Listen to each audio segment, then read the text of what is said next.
Hi, and welcome to Palace Weekly, where we do a roundup of the week's top stories. If you want the full versions of these stories, please check out our daily episodes of Palace Intrigue. I'm your host, Mark Francis. Let's dive in. Prince Harry stood before Canadian real estate professionals on Monday, delivering what organisers called a powerful message of service and leadership to delegates who paid up to $499 for the privilege of hearing him speak. The Duke of Sussex, appearing at the Ontario Real Estate Association Powerhouse Conference, was billed as humanitarian, mental health advocate, environmentalist, and military combat veteran, though notably, organisers clarified that Harry won't be speaking about real estate. Richard Eden writes in the Daily Mail that Harry's experience of the Canadian housing market has been largely confined to visits to the three-bedroom home in Toronto where Meghan lived while she was filming Suits. One royal source told Eden, rather pointedly, Harry and Meghan gave up their message of service and leadership when they left Britain and their royal duties behind. Presumably, they will now give speeches to whoever pays them.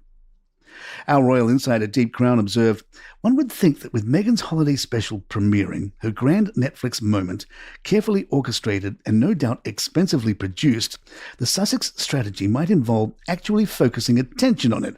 Instead, we have Harry addressing Canadian real estate professionals about service and leadership, two concepts he spectacularly abandoned when he departed his actual role serving Crown and Country. The timing is almost comically inept. The timing was particularly notable as Meghan's Netflix holiday special, With Love, Meghan Holiday Celebration, dropped on Tuesday to reviews that can only be described as catastrophic. The Independent awarded it 1 star, calling it not fun, enjoyable, or even aspirational, and noting that this most markedly of Netflix content tests the limit of my holiday cheer. The Telegraph's Anita Singh awarded it 1 star out of 5, writing the special is quite mad and a little bit sad.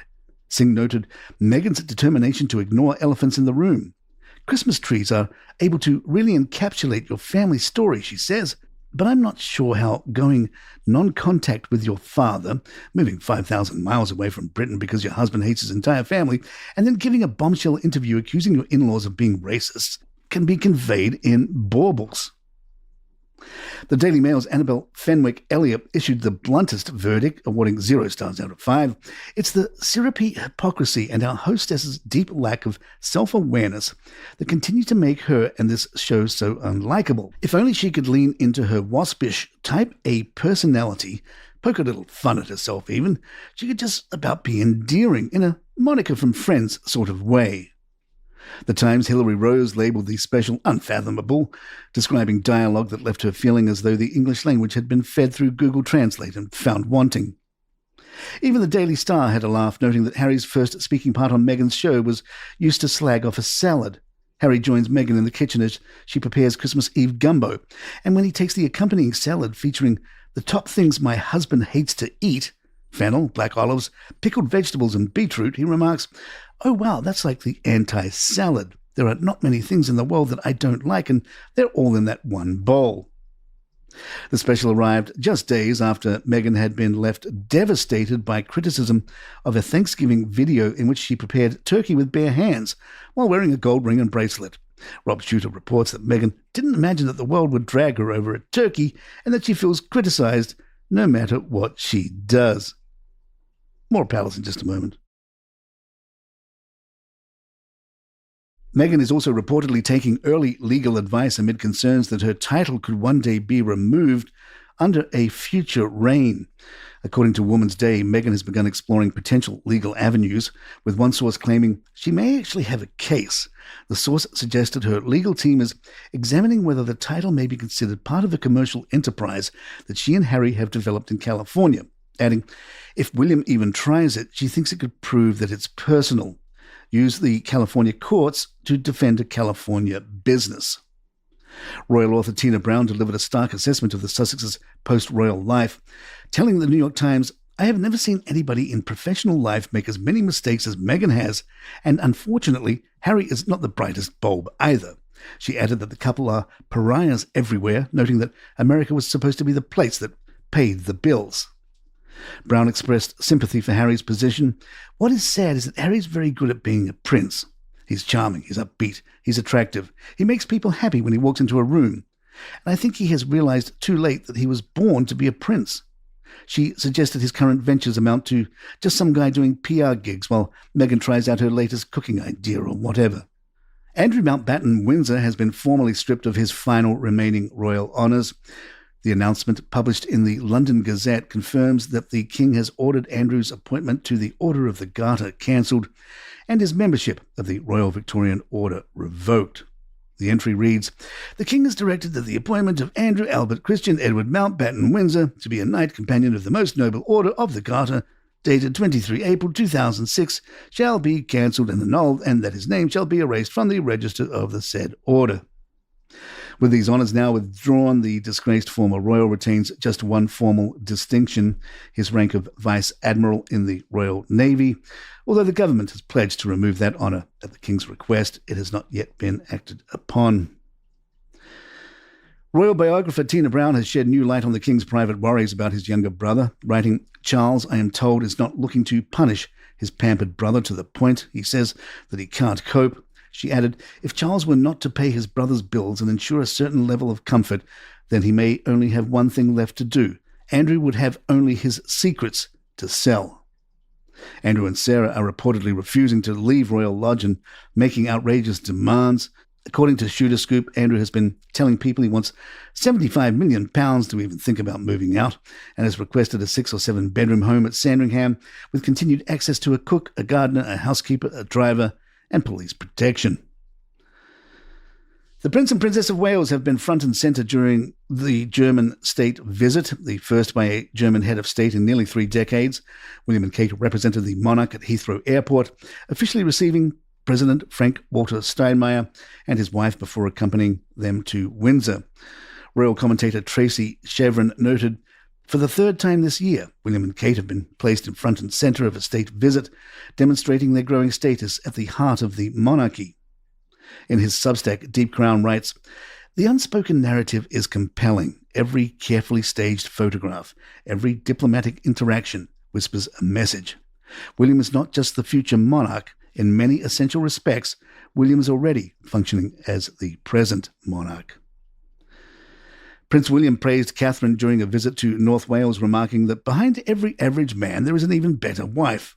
The comment came during an engagement at Youth Sheds where he heard about founder Scott Jenkinson's struggles with homelessness and addiction. When Scott noted his wife's support in turning his life around, William nodded and said, "This is it. Behind every average man there is an even better wife." Catherine hosted her 5th annual Together at Christmas Carol service at Westminster Abbey. This year's event carried the theme of love in all its forms and paid tribute to Catherine, the Duchess of Kent, who died in September. Guests arriving at Westminster Abbey were welcomed by 8 young brass players from the Future Talent, the music charity Catherine co-founded. In a personal message to the 1,600 guests, Catherine highlighted the importance of checking in on loved ones at a time when life can sometimes feel fragmented or uncertain.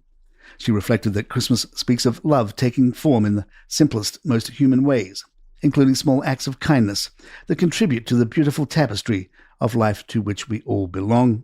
The service featured performances from Kate Winslet, Hannah Waddingham, Chiwetel Ejiofor, and Bastile's Dan Smith, with the Prince of Wales delivering one of the readings. Prince George, Princess Charlotte, and Prince Louis also attended. The week's most shocking development came when Meghan Markle's estranged father, Thomas Markle, underwent emergency surgery to amputate his left leg below the knee after a blood clot cut off circulation to his foot. His son, Thomas Markle Jr., confirmed to the Daily Mail that the 81-year-old former Hollywood lighting director was rushed into surgery in the Philippines. "My dad is being very brave. His foot turned blue, then black. It happened very quickly. There was no option. I was told the leg had to be removed, and it was a case of life or death." One of his doctors said the next 2 or 3 days are critical. "I would ask everyone around the world to keep him in their thoughts. My only wish is that Meghan shows my father some compassion. He is literally fighting for his life." A spokesman for Meghan declined to comment to the royalist on her father's hospitalization and amputation, a silence which is, to put it mildly, not helping matters. In the royalist, Tom Sykes pulled no punches. Inconveniently, as the Duchess of Sussex was urging viewers to craft sentimental ornaments and lean into the solace of friends and family, her father was lying in an intensive care unit in Cebu, the Philippines, after a 3-hour emergency operation to remove his foot and lower leg without any contact from her. Sykes adds, Thomas Markle himself has conceded that he has been foolish, vain, and thoughtless over the years, but Meghan's refusal to forgive him at a time of severe illness presents a strategic problem for a daughter who has marketed herself as the embodiment of compassion. This is, after all, the man who raised her single-handedly from the age of 11 to 18, driving her to auditions, bankrolling private schooling. Our royal insider Deep Crown wrote, the compassionate response is remarkably simple. Pick up the telephone, send flowers, dispatch a representative. Something, anything, that acknowledges basic human concern for a parent in crisis. She won't, of course. One hopes I'm wrong. One hopes there's been private outreach we're not privy to. But the longer the silence extends, the more it confirms what her critics have alleged all along, that the compassion is transactional, performed only when cameras are rolling and brand partnerships are at stake. More Palace in just a moment. As if the week couldn't get worse for the Sussexes, Prince Harry prompted fresh controversy after making pointed jokes about Donald Trump during an unannounced appearance on The Late Show with Stephen Colbert. When Colbert disputed Harry's claims that Americans are obsessed with royalty, Harry delivered one of the night's most talked-about lines. Really? I hear you elected a king. Harry continued by listing what he would do to secure an imaginary Hallmark role. I'll record a self-tape, I'll fly myself to an audition, settle a baseless lawsuit with the White House, all the things you people in TV do. Deep Crown writes in his Substack, what made the exercise particularly dispiriting wasn't the content, which covered well-trodden ground, but rather the unmistakable air of diminishing returns that hung over the entire proceedings. One notices these things. The media coverage was notably more muted than his previous American television appearances.